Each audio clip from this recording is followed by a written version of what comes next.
Bayangkan, seorang perompak yang paling ditakuti di zamannya berubah menjadi wali Allah hanya kerana satu ayat Al-Quran.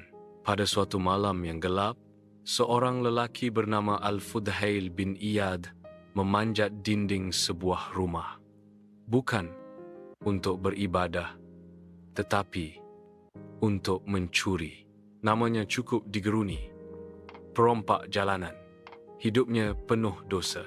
Ketika dia berada di atas dinding, tiba-tiba dari dalam rumah itu terdengar bacaan Al-Quran yang perlahan, tetapi jelas, huwa akbaru min alam ya'ni lilladzin amanu an takhsha'a qulubuhum li dzikrillah.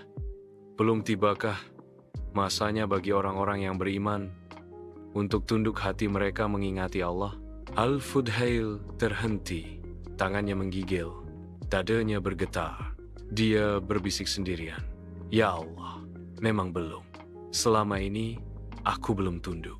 Air mata mengalir tanpa sadar. Malam itu, buat pertama kali dalam hidupnya, seorang perompak menangis kerana takut kepada Allah.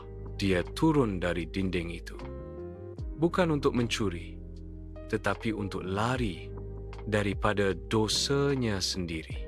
Malam itu juga, Al-Fudhail meninggalkan dunia gelapnya. Dia bertaubat dengan taubat yang sungguh-sungguh. Tahun demi tahun berlalu, perompak yang ditakuti manusia menjadi ulama yang ditakuti syaitan. Sehingga orang berkata, jika Al-Fudhail menyebut tentang akhirat, seolah-olah dia baru pulang dari sana.